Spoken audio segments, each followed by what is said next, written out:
I'm Evan. I used to play in 13PFP and Forever I Burn were our two main PA hardcore bands that I played in. And I'm Jeremy, and the same two bands. All right. Want to give us the brief rundown on when those bands started? Sure. Well, PFP had been around for a while when we joined. I was actually, we're both death metal kids, and we used to play in death metal bands back in the day. Yeah. And you know, Jeremy, we had a band together way back in the day called Morbid Entree, and that sort of fell apart. We all went our own ways, and it turns out Jeremy started playing for this band PFP, 13PFP. I met Tom at the Temple train station. I think I was wearing a Dysphoria shirt, and he came up, started talking to me, and it just so happened that they needed a guitar player, so I went and tried out. And then later, one of our other guitar players left the band, and I knew I wanted Evan to come and play with us. So yeah, I think I ended up filling in for maybe a show or two, and then eventually there was, just sort of moved me in once he decided that he was done with the band. They're like, oh, well, you already know the song, so I guess you're in the band now. This was what, 90? This must have been probably 98, 99. 98, 99, I would say. Probably 90. I guess. I mean, we'd listen to the music, so I mean, we already listened to the music, so why not start a band and take it even further. Yeah, I know when we were playing in our metal bands, we'd play like basements and stuff like that, and eventually just through meeting new people, I think our one bass player actually met the guys from Chine just randomly. Yeah. And ended up going over to their house and said, yo, I found out about this band, you gotta come check them out. So we ended up both going down to the basement and watching Chine practice, and just, minds blown. So what the hell's going on here? This is awesome. Just started to get word of mouth on shows that were happening. I remember I was up in Quakertown Farmers Market, and I found a couple demo tapes from Insangel and Dysphoria. And I was like, oh, they sound like metal bands, I might be into this. So I checked them out, and I was like, holy crap, these bands are like from my backyard, basically. So yeah, that's pretty much where it started for me, for local hardcore at least. And when you got like Quick Tour? Yeah, when we started, it was, I guess, the bands that were really picking up at that point. Like Dysphoria had always sort of been like the staple band from the scene. Chine, of course, as well. Then there were bands like Problematics, which ex-members of Insangel, PPG. And that's really when PFP were doing most of our shows. Those were the bands that were big. And Blue Collar Underworld was, I guess, another band that was playing out a lot. What were your favorite clubs to play? I love playing at the halls in Lansdale, the Saints and the Knights of Columbus. Those are always fun. Those are always great shows. Just all you need is a big open room, and you set up on one side. And actually, the Lansdale VFW too was not Lansdale VFW. Maybe it wasn't around at that point, but the YMCA, the Lansdale YMCA, gigantic room, definitely not conducive to live music at all. But that place would just get packed out when we would have shows there. Just everybody would just come out of the woodwork. Yeah, that was the best part about it. You guys play Where did we play up in Allentown? Do you remember? I think it was Club Home Base or Club Home Base in. That's Wilkes-Barre. Wilkes-Barre. Okay. Was it you Cafe could talk Metro? About, yes, you could talk about that though. Feel free. Yeah, the places we played upstate. Cafe Metro was the place in Allentown. I remember they had a very small stage, and we had a horn section in 13PFP, so just trying to work out the logistics of fitting everybody up there with the horns, and just trying to get that to work. That was always a fun time up there. Didn't we play once in the basement of Crack Rock?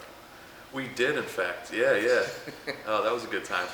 Yeah, I remember we were all excited to play Croc Rock. We're like, oh, this is gonna be so cool. And we get there, they're like, no, you guys go downstairs. That's where you're playing. Oh. But it ended up being a fun show. We played at like maybe 1:30 in the morning, and people still stuck around, so it was pretty cool. CC's, I don't think we ever played at CC's, but those were some of our early shows. I remember I saw Candiria back there way back in the day, and that was just amazing seeing them. Yeah, I remember we saw that Snapcase show with Chine. Yeah, that was a ridiculous show. That was one of the better shows I've seen to this day, I think. Yeah, people just hanging from the ceiling and stuff. It was nuts. We lost the horns from PFP and decided to, we're not done playing, so we kind of went in a little different direction without the horns, and just saw where it went, and that's where it started from PFP. It was the same guys. Was that like 99-ish, 2000? Yeah, around then, 2000 probably, 2000, maybe even a little later, maybe 2001. I actually got a question with that. How did you guys end up getting the horn section? I always wondered where the horns came from. That was actually before both of us. That they were in there. We joined the band and they were already there. That's I always thought that was awesome. You know, so I mean it was just always something that we knew, you know, about from the band. Yeah, it was funny, the progression of PFP too. I guess, you know, when they started out, they were in bands like, you know, Murphy's Law, Boss Tones, and things like that. And then, you know, as time progressed, you know, everybody from PFP had a big metal background too. Like, I know Tom and I would just completely dork out about like Celtic Frost and stuff like that at band practice. So that was always sort of there. But when we joined, you know, we came from more of a metal background, so the band sort of started to get more metal. But we kept the horns, so we're like, you know, we like this dynamic. Let's sort of roll with this and see where it takes us. And, you know, towards the end, it was getting more metal than hardcore for sure, but we still kept the horn section. It was always something that really piqued people's interest. Like, you know, first off, why the hell are you doing this? And second off, it actually sounds pretty good. So, yeah, Philly was always like the hard scene to break into. It's like you had to know the right people, or, you know, just be friendly with club owners or people who book shows. And we knew some of the people, you know, from back in the day.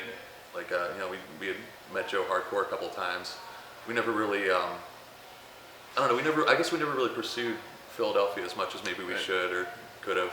But we were always really content just playing in Lansdale and, you know, places like Scranton, Stroudsburg. And if a Philly show came along, we definitely would turn it down and have a good time. But it wasn't like our home base by any means. I mean, friendships, family, more than anything.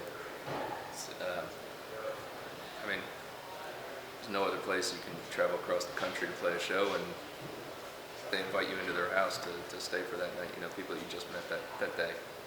I mean, it's nothing like it. You know, they'd do it to us, we'd do it, same thing, right back to them, and they came out here. Yeah, I definitely think so. Yeah, I mean, I've been to the last few This Is Hardcore Fest, and I went to an East Coast Tsunami Fest too, and just seeing the amount of people that would actually travel to come to these shows was just incredible. You know, people from Europe coming to Pennsylvania to see, you know, a lot of PA hardcore bands and national acts. Just, you know, yeah, I guess it's finally sort of made its mark. We love Turmoil. Yeah, that was always one of the bands that was when we heard. Yeah. We just completely, like, everybody was like, oh, you can't fuck with Turmoil. Like, that's good shit right there. Yeah, that was one of our favorite bands. Definitely an influence for us too. Up at Scarlett's, I remember how excited I got when we got on a show with Dysphoria up there at Scarlett's, because they were, I mean, before I even knew any of these guys, they were one of my favorite bands. Yeah, I mean, there were hardcore bands before Dysphoria that I'd see, but nobody really hit as hard as them. Just seeing their performances and hearing them recorded, just like nothing was really quite to that level, I guess, at that time. Yeah, that was always the first local band you'd really hear about, like all the different local shows. You'd always see Dysphoria on the flyer real big, like, this is the band to see. So, I guess, you know, what this scene really did for me was like reinforce that what I was doing, you know, actually meant something and can be important. You know, it wasn't often I would question it, but every once in a while I would sort of question it before I started to become a part of the scene. And just sort of seeing everybody just get so into this music, it really helped me realize, okay, this is what I need to do, and that's why I'm still doing it to this day. So.